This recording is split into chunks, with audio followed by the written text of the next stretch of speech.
Halo, Assalamualaikum warahmatullahi wabarakatuh. Perkenalkan, nama saya Atal Nargia Mendri Tama Putra. Saya adalah perwakilan dari kelompok 18. Kami terdiri dari 3 anggota, yaitu saya dan 2 teman saya, yaitu Aska Fauzan dan juga Dalvin Raka Farezi. Pada kesempatan kali ini, kelompok kami akan membahas perkembangan studi komunikasi politik di Asia. Kemudian pada slide pertama, saya akan membahas tentang gelombang demokratis dan perubahan sistem politik di Asia. Secara umum, ada beberapa hal menarik di balik perkembangan nilai-nilai demokrasi dan sistem politik di negara-negara Asia. Di antara lainnya adalah yang pertama, yaitu hal yang menarik di negara-negara Asia, kendati pun tidak semua negara telah mengadopsi sistem demokrasi langsung. Akan tetapi, praktik komunikasi politik berkembang dengan pesat. Kemudian di urutan kedua ada demokratis politik di Asia juga diwarnai dengan pentingnya para pemimpin, tokoh politik, dan juga para dinasti politik. Yang ketiga ada demokratis politik di Asia juga diwarnai dengan peran penting institusi dan para pemimpin militer. Kemudian di nomor 4 ada proses demokratis dan transisi politik di Asia juga diwarnai dengan keterlibatan para pengusaha pengadil modal. Lalu yang kelima adalah proses demokratisasi di Asia juga ditandai dengan kuatnya pengaruh budaya di masing-masing negara Asia.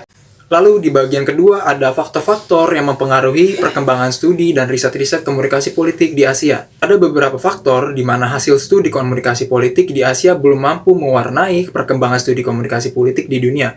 Di antaranya yaitu, menurut William dan Awe tahun 2009, mayoritas kajian komunikasi politik di Asia tidak banyak dipublis dalam bahasa Inggris, sehingga hanya mampu menjadi bahan kajian akademik di level nasional dan regional. Yang kedua, faktor sistem komunikasi politik di negara-negara Asia yang belum sepenuhnya menganut sistem demokrasi. Selanjutnya yaitu pengembangan bidang studi dan riset-riset komunikasi politik di Asia. Saat ini, studi komunikasi politik telah berkembang cukup pesat dan didukung oleh publikasi yang cukup intens dari para peneliti dan akademisi di 6 jurnal komunikasi. Topik yang berkembang antara lain menurut Chang yaitu yang pertama, kajian terhadap sumber dan komunikator yang mengkontrol proses transmisi informasi politik. Yang kedua, kajian terhadap bagaimana para aktor politik mempresentasikan konten atau pesan-pesan dalam komunikasi politik. Yang ketiga, kajian tentang efek komunikasi politik yang dilakukan oleh parpol dan elit politik terhadap khalayak. Sementara itu, di Jepang, studi komunikasi politik juga telah berkembang sejak tahun 1980-an. Perkembangan studi komunikasi politik di Jepang secara umum dipengaruhi oleh 2 hal. Yang pertama, yaitu pola hubungan antara media dan politik, dan yang kedua ialah perubahan sistem politik dan ideologi politik kepartaian.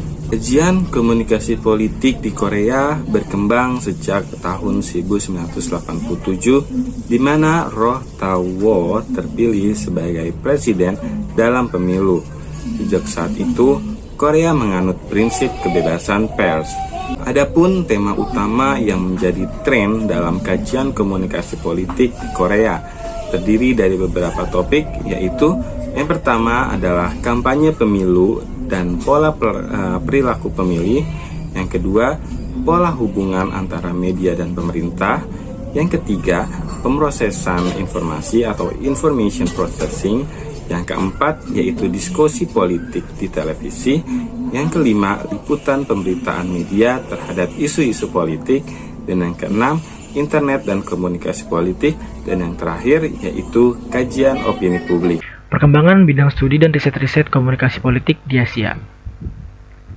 Studi komunikasi politik di India telah berkembang sejak negara ini menjadi negara merdeka antara tahun 1950-an hingga 1980-an.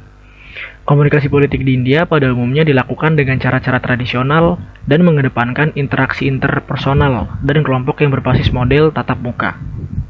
Model kampanye politik juga dilakukan dengan cara mobilisasi pemilih secara tradisional. Perubahan model kampanye politik di India berlangsung sejak tahun 1984, yaitu ketika pemilu 1984 berlangsung. Ketika Rajiv Gandhi mengambil alih parpol pasca pembunuhan ibunya.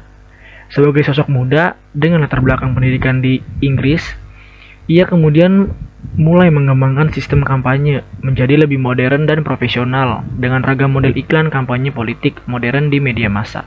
Modernisasi kampanye politik makin berkembang dengan penggunaan film sebagai medium kampanye politik. Pada tahun 1984, menjadi titik tolak digunakannya film sebagai medium kampanye politik. Secara umum, perkembangan studi komunikasi politik di masing-masing negara Asia ini sejak tahun 1980-an tampak mengalami perkembangan cukup pesat. Kendatipun hal ini dipengaruhi oleh perubahan sistem politik menuju sistem demokrasi, kebebasan pers, dan juga budaya perilaku politik elit dan pemilih. Adanya kondisi dan latar belakang sejarah politik, sistem politik, dan sistem media menjadikan peluang penyelenggaraan komunikasi politik di masing-masing negara tampak tidak sama. Mungkin itu saja yang dapat kami sampaikan. Sekian dan terima kasih.